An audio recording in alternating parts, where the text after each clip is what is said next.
Hello students, welcome back to the online studies of Kids Study Fun and Food channel. We are going to solve SSC board exam question bank practice series for standard 10th subject English, and today we are seeing writing skill, that is information transfer. This will be the part 1 video which will include the question banks given from question bank 1 and question bank 2 on the topic information transfer verbal to non verbal. Okay, now let's begin. हाँ, लेकिन video start करने से पहले मैं आपसे request करना चाहूँगी कि प्लीज़ मेरे वीडियोस को लाइक शेयर करें और मेरे चैनल को सब्सक्राइब करें, क्योंकि आप लोग ऐसा नहीं करते हो. तो देखिए, वर्बल टू नॉन वर्बल का एक पैराग्राफ दिया है, उसको देखकर आपको एक टेबल फिलअप करना है.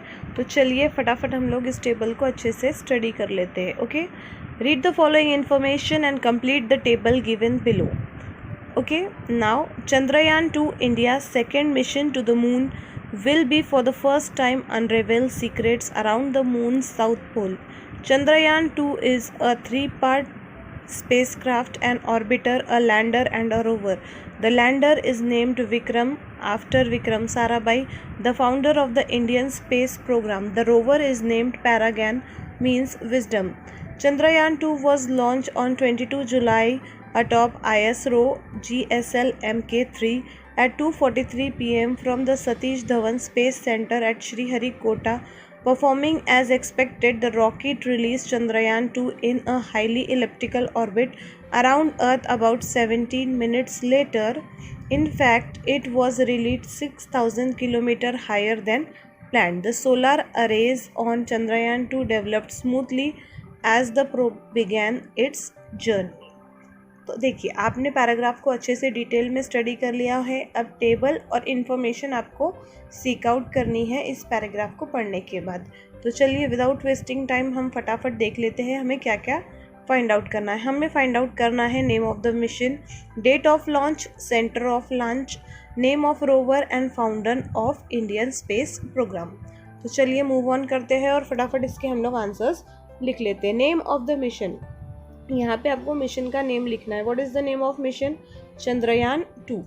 सेकेंड आपको लिखना है डेट ऑफ लॉन्च. ये किस डेट को लॉन्च हुआ था? ये हुआ था लॉन्च 22 जुलाई को. अब थर्ड वन क्या है? Centre of launch. ये कहाँ लॉन्च हुआ था? Satish Dhawan space centre, Sriharikota. बहुत से स्टूडेंट्स क्या करते हैं, यहाँ पे सिर्फ प्लेस का नाम लिख देंगे, लेकिन अगर आपने सेंटर का नाम नहीं लिखा तो आपके मार्क्स डिडक्ट हो सकते हैं. Name of the rover, rover का नेम क्या था? पैरागन. और लास्ट वन क्या है? Founder of the Indian space centre. Space centre और स्पेस प्रोग्राम के फाउंडर कौन थे? विक्रम साराभाई. देखिए, बहुत सिंपल होता है, बस वंस या ट्वाइस आपको पैराग्राफ केयरफुली रीड करना है, उसी के बाद आपको ये इन्फॉर्मेशन फिलअप करनी होती है. चलिए हम लोग नेक्स्ट देख लेते हैं क्या है.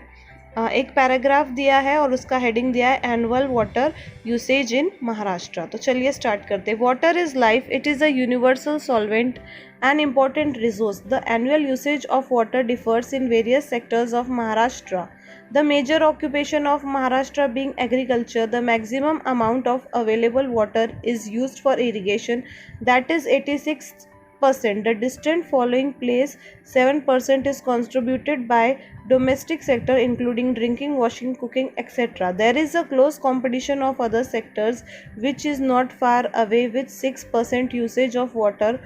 One of the key factors which play an important role in the development of nation is the industrial sector. The consumption of water by the industrial sector is very negligible, which is 1%. We know energy sector plays a vital role in the development of nation. In this sector, the usage of water is almost nil. If we try to observe its place in the chart, we do realize that it holds 0% usage and is yet to open its account. देखिए, हमने paragraph को अच्छे से 1 time पढ़ा है, लेकिन exam duration में आपको पैराग्राफ को एटलीस्ट 2 टाइम्स पढ़ना है विथ केयरफुल नोटिफिकेशंस. ओके, चलिए अब हम लोगों को क्या बोला गया था कि we have to draw pie diagram. Okay, तो चलिए स्टार्ट करते हैं. टाइटल क्या देना है हमें?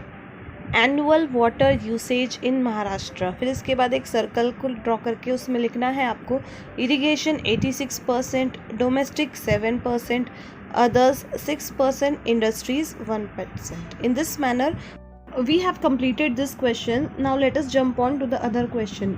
Read the following passage and prepare a web diagram highlighting the qualities of true sportsmanship. यहाँ पे हम लोगों को वेब डायग्राम बनाना है. तो चलिए पैराग्राफ को डिटेल में पढ़ लेते हैं.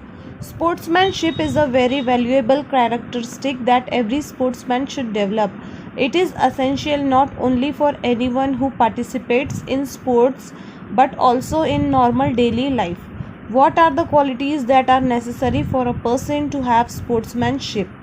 Such a person should have devotion and dedication to his sport. He should be able to bear any hardships that come his way. He should have the determination to do his best and the optimism to be sure that he will be victorious.